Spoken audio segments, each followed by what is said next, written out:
My name is Varisa Amelia Aziza, number identity 009.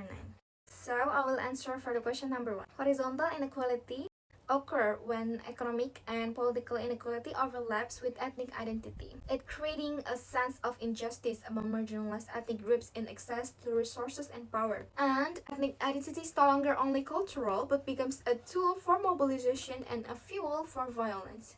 Why? Because this condition is not only trigger conflict but also interacting with other transnational diaspora networks, making the conflict longer and harder to resolve, right?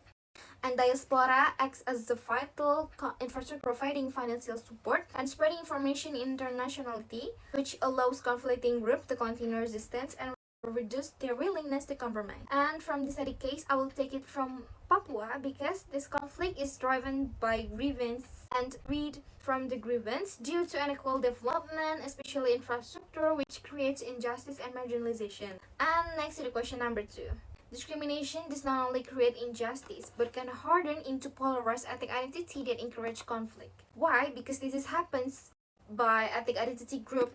They're experiencing a discrimination, especially in the legal and security field. So, and I will take a study case from Papua again.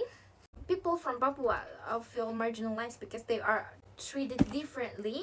For example, being labeled as a separatist and experiencing repressive action from authority. And this condition, of course, makes them feel unrecognized and unfairly treated by the state, which is lead them to identity strengthening. And the result, the identity that was originally cultural becomes more political and nationalist.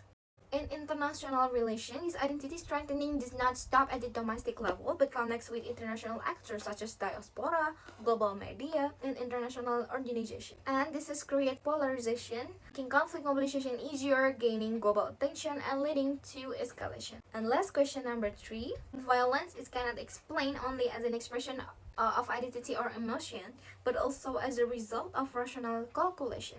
Although it is still influenced by identity and social construction from a national perspective. Stories use violence as a strategy to achieve goals such as control over territory, resources, and regaining power. Meaning violence is carried out in a calculated way. This can be seen in the case of Papua, where violence is not only spontaneous but also used to maintain strategic or nationalist interests.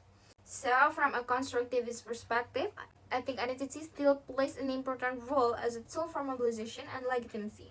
And I will take a case from Papua because this identity is actively used to build solidarity and strengthen the conflict narrative. But violence cannot be explained by a single perspective, guys. It's a result of interaction between national strategy and identity-based mobilization. That's all from me. Thank you.